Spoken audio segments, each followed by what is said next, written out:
Salam mamaşkalar. Mamaşkalar podkastının ilk epizodunda xoş gördük hər birinizi. Mən Nailə Musayeva. Bu dəfə sizinlə analığın lap əvvəlindən danışmaq istəyirəm. Hələ ana adını qazanmadığım ilk günlərdən.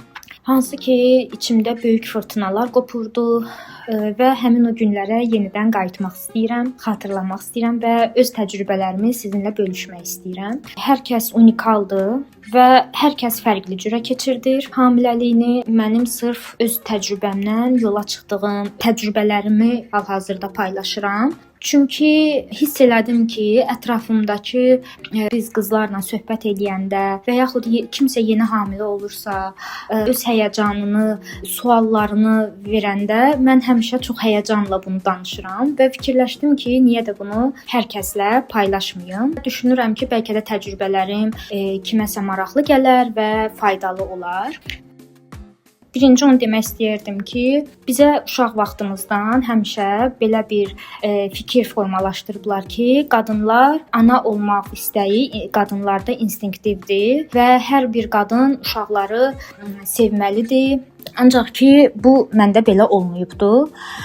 Çox qəribə şəkildə mən heç vaxt uşaqlara qarşı empatiyam, hər hansı bir simpatiyam olmayıbdı. Baxmayaraq ki, məsələn, şirin uşaq görmüşəm, uzaqdan görmüşəm və çəkilmişəm. Ailə həyatı qurduqdan sonra mən həmin anda hələ ki ana olmağı planlamasam da bir müddətdən sonra artıq içimdə bir ana olmaq istəyi gəldi və uzun müddət ana olmaq haqqında düşünürdüm. Lakin içimdə bir qəribə bir qorxu var idi ki, birdən bacarmaram, birdən uşağımı istəyə bilmərəm, sevə bilmərəm, ona baxa bilmərəm. Yetərincə fikirləşirdim ki, bu ola bilər ki, bəlkə özüm elə çox uşaqlı ailədə böyümüşəm və buna görə də mənim həvəsim olmuydu uşaqları sevmək üçün, oynatmaq üçün, uşağı dünyaya gətirməyə də bir növ özümü hazır hiss eləmirdim. Amma bilirdim ki, nə zamansa mütləq ana olacağam. Çünki özümü bəzən olurdu ki, özümü bir ana kimi təsəvvür eləyə bilirdim. Lakin uşaq üçün o mükəmməl şəraiti, o necə deyərlər, münbit şəraiti gözləyirdim və özümü tam hazır hiss etməyi gözləyirdim. Amma reallıq budur ki, o tam hazır olduğum gün heç vaxt gəlmir və başımı aldadırdım. Günlərin bir günü mən həmişə iştahla yediyim yeməklər, iştahla içdiyim içkilər, bu alkoqolsuz ola bilər, mənə dadları qəribə gəlməyə başladı və həmin ərəfə karantin dövrünün artıq sonlarına doğru yaxınlaşırdı. İkinci Qarabağ müharibəsi artıq başlayırdı. Yəni həmin anda ortam çox gərgin idi, çox qəribə, çox qarışıqlıq idi. Üstəlik xəbərlərdə hər gün yalnız neqativ xəbərlər alırdıq, nələr alırdıq. Yəni ətrafda hər şey, hər kəs, hər şey, hətta təamlar, dadlar artıq məni qıcıqlandırmağa başlayırdı və həmin ərəfələrdə də mənim təzəcə 27 yaşım olmuşdu və rəfiqələrim bilirdilər ki, mən quru ağçaxırı çox bəyənirəm və mənə hədiyyə olaraq bir neçə brendin quru ağçaxırlarını mənə hədiyyə etmişdilər. Və maraqlısı ondadır ki, ad günümü karantin dövrü olduğu üçün həmin ərəfələrdə hamı evdə keçirdirdi və yaxud da məsəl üçün icazə 2 saatlıq icazə SMS-lə götürürdük, parkda qeyd eləyirdik. Mən həmişə sevdiyim brendin içkisini qəbul etdim. Yəni həm qiymətinə görə keyfiyyəti də çox yaxşı idi və içəndə birdən dadı mənə çox qəribə gəlməyə başladı. Öz-özümə dedim ki, yəni artıq bu brendin də zayı çıxmağa başladı. Yəqin ki, müəyyən qədər bir kütlə yığıblar, müştərilərini yığıblar. Ona görə də artıq keyfiyyət əvvəlki kimi yaxşı deyil və özümdən istəmədən, asılı olmayaraq qəribə şəkildə bir belə əsəbləşmək də gəldi, nə də gəldi. Götürdüm, hamısını tökdüm, tulladım. Hətta o birisi butulkaları da hamısını açdım, tulladım ki, yox, bu artıq zayı çıxıbdı, pisdir dadı, xoşuma gəlmir. Sonra gördüm ki, həmişə yediyim yeməklər də artıq mənə dadlı gəlmir və ətrafda yəni günəş çıxır, məsələn, o məni əsəbləşdirir, külək əsir məni özümdən çıxardır, hər şeyə qıcıqlanıram. İnsanlar yanımda, yəni aldıqları nəfəsi belə mənə qıcıq yaradırdı. ortamlarda məsəl üçün insanlar nəsə söz deyirdilər, qulaq asmırdım, qulaq ardına vururdum. Kiməsə nəsə izah eləməyə, kimlənsə söhbət eləməyə həvəsim yox idi. Yəni bu mənim özümə də çox qəribə gəlirdi və ətrafımdakı insanlara da qəribə gəlirdi ki, sən niyə bu gün beləsən? Niyə sənin belə üzündən necə deyirlər, zəhrimar yağır? Nəyə əsəbləşmisən? Mən də deyirdim ki, yox. Yəni özüm də bunu izah eləyə bilmirdim ki, mənim bu içərimdən gələn bu gərginlik nədən irəli gəlir? Bu qıcıqlanmalar, hamıya qarşı bir qəribə şəkildə aqressiv olmaqlar nədən irəli gəlir və sanki bədənim mənə bağırırdı ki, hazır ol, daxilində nəsə dəyişir. Və mən bu siqnalları alsam da başa düşmürdüm. Həmin ərəfədə mən yeni bir işə qəbul olmuşdum. Yeni işə qəbul olduğum ilk günü sürpriz mən hamilə olduğumu bildim. Sevinə bilmədim açığı. Adətən məsəl üçün görmüşük ki, ssenari belə olur da, qadınlar, xanımlar görür ki, hamilədirlər, sevinə-sevinə həyat yoldaşlarını qaçırlar, sürpriz eləyirlər ki, bizim uşağımız olacaq, nə olacaq? Amma məndə tam əksinə, mən sevinmədim. Yəni indi bunu etiraf etdiyim üçün, bunu dediyim üçün o qədər özümdə bir günahkarlıq hissi var ki, nəyə görə mən onda o sevinc hissini doya-doya yaşamadım deyə çox utanıram. Çox üzülürəm ki, yəni bu həmin anda olan bir şeydir və onu mən artıq geri qaytara bilmirəm. Artıq üzərindən 5 il keçibdi. Çox üzülürəm ki, mən həmin anı yaşamadım. Sevinmək əvəzinə qəribə bir şübhələrim var idi içərimdə. İlk işə bəlkə də başlamağın da həyəcanı var idi və ilk işə qəbul olanda normalda hər kəs 3 ay sınaq müddəti olur. Və mən o ilk 3 ayı mən necə keçirəcəm və məndə panikalar başladı. Dəxilsizcə panikalar üst-üstə gəldi. Həyəcanlar, hamilə olduğumu bildikdən sonra öz-özümə dedim ki, sanki bətnimdəki dölə dedim ki, 6 ay gözləyərdin də. Heç olmasa bir 3 ay, 6 ay gözləyərdin. Nə bilim nə. Yəni çox çətindir əslində qalsa bu etiraf eləmək. Mənim üçün hal-hazırda bunu demək. Yəni gələcəkdə övladım bunu eşitsə bilmirəm ona nə cür bir hisslər yarana bilər. Yəni məsələ o deyil ki, mən onu istəmirdim. Mən onu istəyirdim, amma 6 aydan sonra. Sonra başa düşdüm ki, yəni nəinki sonra, indinin özündə də yəni həmin anı xatırlayıram və 6 ay sonra belə olsaydı, mən yenə də özümü hazır hiss eləməyəcəydim. Özümə zaman qazanmaq istəyirdim. Bir bəhanəmi sayılır, nə sayılır bilmirəm.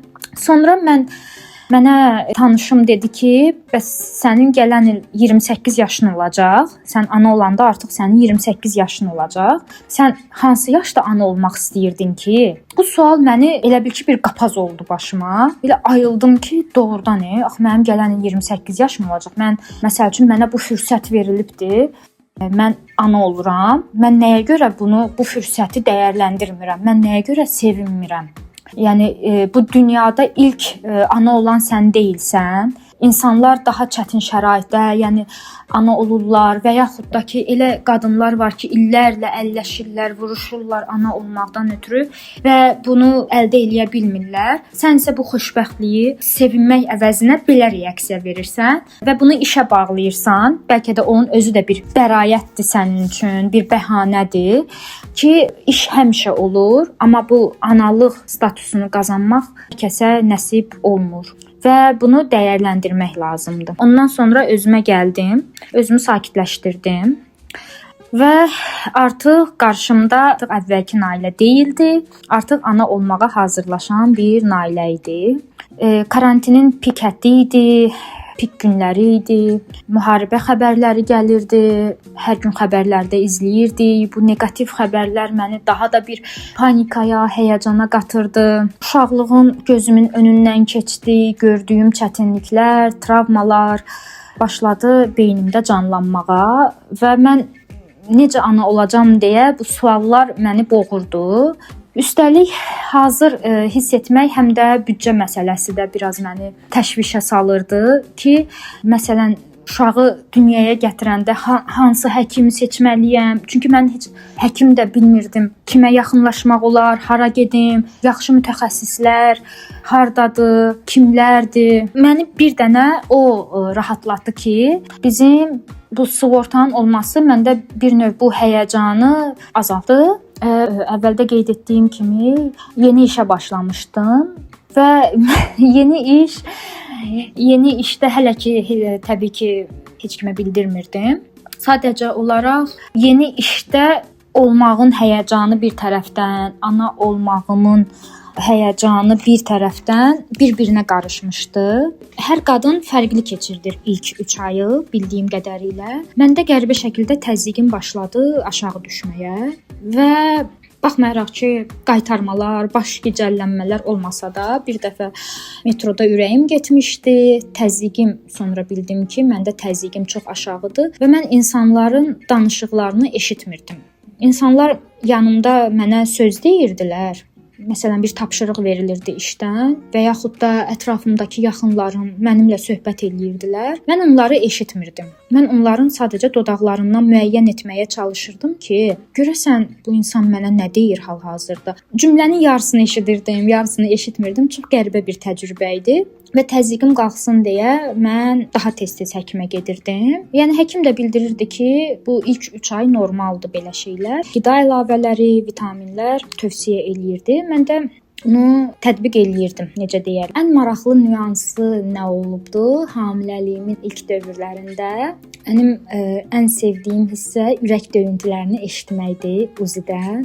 Ürək döyüntülərini eşitməyənə qədər mənə hələ elə bil ki, bu informasiya mənə hələ çatmırdı ki, mən ana olmağa hazırlaşıram. O ilk ürək döyüntüləri həqiqətən tamamilə başqa bir hiss idi və mən həmin anda mənim doluxsundum, gözlərim doldu və onda mənə çatdı ki, mənim bədənim bu dəqiqə bir insanı bir zavod kimi sanki istehsal eləyir. Kobud səslənsə də bu bənzətmə və ondan sonra mənə bir əlavə bir məsuliyyət gəlməyə başladı. Məsuliyyət hissi gəlməyə başladı ki, sən artıq özünə də yaxşı baxmalısan ki, sənin bətnindəki canlı da sağlam böyüsün. Və mən hər ay mütəmadi olaraq həkim müayinəsinə, uziyə, qan analizləri verməyə getməyə başladım. Və beləcə bizim səyahətimiz balamla bir yerdə başladı. Qeyd etmək istəyirdim ki, mən hamilə olmağa başlayanda 54 kiloqram idim. Uşaq isə artıq dünyaya gələndə mən 95 kiloydum. Yəni 54 kilo ilə başlayıb hamiləliyimi 95 kilo ilə bitirdim. Mənə maraqlıdır ki, başqa analarda, başqa mamaşkalarda bu necə olubdu? Həqiqətən maraqlıdır ki, görəsən bu şişkinliklər, ödəmlər, çəki artımı hər kəsdə fərqli olur. Sağlam qidalanırdım. Digər ki, son aylarda, son həftələrdə məndə şirniyyata dəhşətli dərəcədə bir iştah yaranmışdı. Və ən çox da Napolyon tortu və mən çox istəyərdim bilmək ki, bizim mamaşkalarda sizdə məsələn nəyə iştah yaranmışdı? Bunu da çox istəyərdim ki, paylaşardınız. Özümə də maraqlıdır. Çünki bildiyim qədərilə hamilə dövründə qadınlar qəribə, fərqli təamlar istəyirlər. Sonra mən ixtisar olundum işdən hamilə müddətində və təəssüf ki, mən dekretin nə olduğunu bilmədim. Hamiləliyin ilk aylarında, ilk həftələrində olan həyəcan yenidən qayıtmağa başladı və bu paniklik yenidən bir baş qaldırdı. Mən nə edəcəyimi bilmirdim. Həm də başımı qatmaq üçün də, çünki işə gedirdim, başım qarışırdı, həyəcanım aşağı düşürdü bir növ. Başımı qatmaq üçün ilk aylarda yemək bişirməklə başımı qatırdım.